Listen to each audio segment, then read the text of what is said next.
Hi, this is Charlie Mato-Toyela with Blue Bear Flutes and bluebearflutes.com, our website where you'll find some of the greatest and latest Native American flutes ever made. Or at least I hope that's what you'll find there anyway. I've heard other people say, I've typed in your website, and they, sometimes people mistype something and they're like, oh my gosh, what is this? And no, that's not me. No, we make Native American flutes on our website. That's what we have for offer there, as well as classes and some other information to help you out. So today's video is just giving you a demonstration of 3 incredibly magical drone flutes that we make, and a little brief explanation of them, just a real quick one, and to tell you a little bit more about why I've decided to label them as I have. Now, historically, from about, that we know of, okay, please forgive me, that we know of, my little disclaimer there, from about, I don't know, Texas north, Native American flutes, we have not discovered that I'm aware of any drone flutes. In other words, the drone flutes, that means 2 flutes that are played together, usually came from Central America. I have not seen any in my own experience in South America. It's just not a commonality. Typically, in my experience, Native Americans prior to 100 years ago, when people started asking them to make different things, or anybody for that matter, did not make an A-frame style drone. That's a drone where there's 2 flutes that are kind of running side by side at an angle, shaped like an A. Okay, anyway. Typically we made the side-by-side drone flutes, and those weren't plentiful. There weren't many of them. We also made, and I say we, I've got a Native American family that goes all over the Americas. Some Native peoples made drone flutes that were shaped like different things. Sometimes you'll find drones that look like pan flutes, and I don't know what the idea was. Maybe they were imitating the pan flute without having actually experienced one before. Maybe they were making some new version of their own flute, because Native Americans in Central America had made drone flutes that were basically 2 clay tubes that were based on a flute that was a single clay tube that they made. And they also made ocarinas. Ocarinas typically are a closed flute with fingerings, but it's usually a closed-ended flute, not an open-ended flute, typically. The open-ended standard clay flutes that they made in Central America, in Mexico, they were just that. They were usually shaped like something. Sometimes they were shaped like people. Sometimes they were shaped like other ocarinas that they made that were shaped like people or warriors or animals. And there's so many different ones of those, oh my gosh, historically, that I have seen that were just amazing. However, in those flutes, some of the groups made side-by-side drone flutes, which were 2 clay flutes that were made, and while the clay was wet, after the flute was made to be able to play, while the clay was wet, they were pushed together and solidified that way, and then fired that way, and eventually you had a drone flute. So that's one of the types of drones. The other types of drones, they made flutes that were large coiled snakes, and those coiled snakes had sets of mouthpieces on them. They had separate mouthpieces where you could play one side or the middle side or the other side. Sometimes there were only 2, sometimes there were 3. I think I've seen one that had 4 even. But you could also play them together. And like a drone, typically had a few fingerings over here. Sometimes it had fingerings over here. Sometimes it didn't. It just depends on the maker and what they had going on. But these have been some amazing, amazing instruments that I've experienced. And any of you that know anything about the Popol Vuh, it discusses people being made out of clay and people being, or mud, and then people being made out of wood, and people, the advancement of society basically is what the book is about. And so I have found that the drones that are made today, drone flutes, modeled after these wonderful clay flutes that we have discovered, have evolved, and they have grown, and they're tuned now, whereas in the past, most of you probably don't know much about making clay flutes. We've made a lot of clay flutes at Blue Bear Flutes. We just don't sell them anymore like we used to. There's no time, so please don't ask me. We might start making them again, but I don't know. When you go to tune a clay flute versus a wood flute or a ceramic flute, that's important to know about this. When you go to tune a clay flute, you have to do it after it's been fired, after it's shrunk. Shrinkage happens at different rates. Sometimes a piece may not shrink very much at all, and sometimes it'll shrink 30 or 40%. Sometimes only part of it shrinks. It depends on how thick the clay is, what other materials are in the clay, numerous things. It's unbelievable how much effort that it takes to make a clay flute to begin with, and then it's going to shrink. So you have to predict what it's going to shrink like. You can go back in, like you do pan flutes, and fill some of the clay flute with a filler, even if it's just clay or what have you, so that it restricts or makes the clay flute smaller. Anyway, it's just not as easy, long story short, to tune a clay flute as it is a wooden or ceramic flute. Ceramic doesn't really shrink, so they always come out pretty close to the same. I think their shrinkage is somewhere around 3 to 5%. I don't know. I'm not into ceramics. I've only made bottle clay, most of my life. But whenever you make a wood flute, typically it only shrinks minorly, and it happens all the time. So you don't have to fire this thing, obviously, but the wood expands and contracts, depends on the weather, so you'll get some like a guitar. Probably most of you are familiar with that. Having said that, I've been making some fifth drones. I've been making them for a time, and I say some fifth drones. I only make one fifth drone currently, and I make a fourth drone, and now I make a new harmonic drone that you might be interested in, which is partly what this video is about. But when some of us have decided to make drone flutes out of wood today, just as we have the benefit of using a tuner, knowing different scales, knowing different size flutes that we can make, which are all modern concepts. In the old days, native people made flutes based on the materials they had at hand. They didn't say, I'm going to make a G flute, let's carve this thing out and make sure it's exactly 7/8 of an inch in diameter. It wasn't like that. So the advancement of this instrument has allowed us the opportunity to go back and reproduce some of the old clay flutes, being the drones, and produce them well, produce them in a way that not only do they play harmoniously, they may even advance in ways that they didn't exist in the past. This is my fifth drone, or my Aztec drone, I like to call it, because it's the biggest one of them. Aztec Empire was one of the biggest in the world. Something to think about.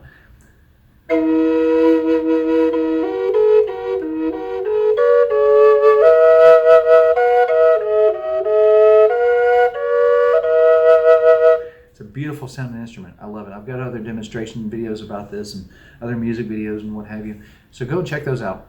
But just to give you an idea, this is the largest of the three that I currently offer. The medium-sized one, this is our fourth drum. This is based on the circle of fifths, by the way. So one side is a low E and the other side is a high B.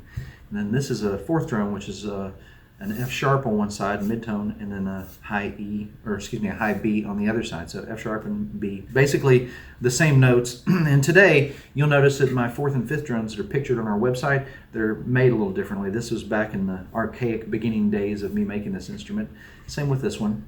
I don't play this one as much as I do the other because it's got one or two notes that clash. Just to let you know about notes that clash, I've discussed that in other videos, but the sound that an eagle makes, that we actually tune our eagle whistles to, right? So native people, of course, never really traditionally, I believe, I should say I believe, I like to put a disclaimer on that, I don't believe we ever really tuned an eagle whistle back in the old days. Today, I use a piece of software from Cornell University to determine what sound an eagle makes, and it turns out they typically make a high G and a high F sharp. These two notes are half a step apart. Go play it on the piano. It is not pretty.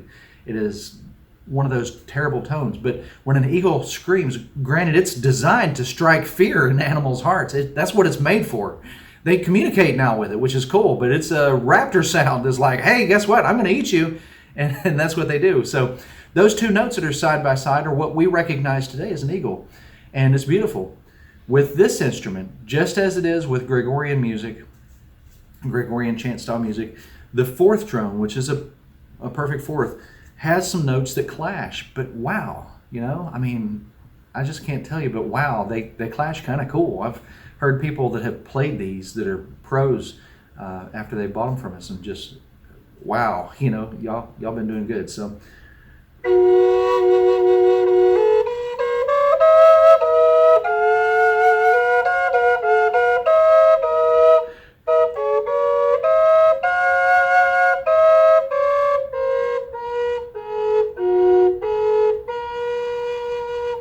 And likewise, there's a note on each of those two flutes that are the same note. So you can actually find those notes and think, oh, that's kind of a neat intermediate type. There's some neat stuff going on. So I'm always ragging on Pythagoras. Forgive my 1980s slang, but I used to really put down Pythagoras. But he had some cool ideas. He really did. I think maybe this kind of stuff might be more what he meant for us to do with that crazy major and chromatic scale, rather than what we do with it today. But I'm not one to say. There's too many people in the world that know better. So this is the drone that we call the Mayan drone today.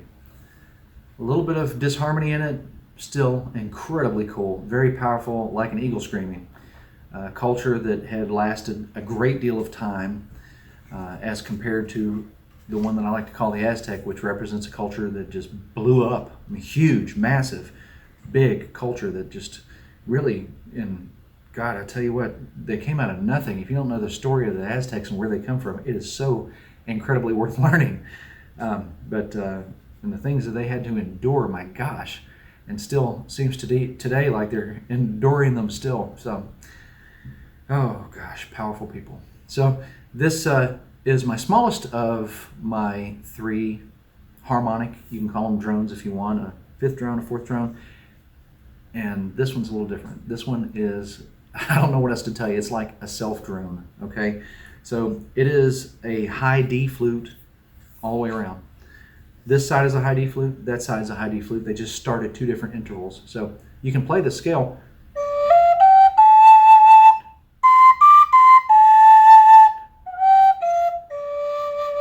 You can play it, which is kind of cool. You can kind of do that on these others a little bit, but this one is actually made in high D on both sides. It doesn't have like the progression of the scale like the 5th drone does. But playing it together, and it's like pocket size, you know, which is cool. I've been wanting to make a harmonic drone like this that was pocket size or that was backpack size for a long time, and I've had several other models that I've created. I've even made a video, I think we posted on Instagram a couple years ago, of me playing a small red cedar version, and it was similar to this, but it wasn't the same. It was almost too high in tone. It was a high A and a high D, and the D and A scale, you know, they're a perfect 5th apart, so they're kind of related. One somewhat completes the other, and you know, but anyway, in this flute, since it's all the D scale, these 2 notes with these 2 covered and this bottom open and this 3 here uncovered, those 2 notes are in tone with each other. So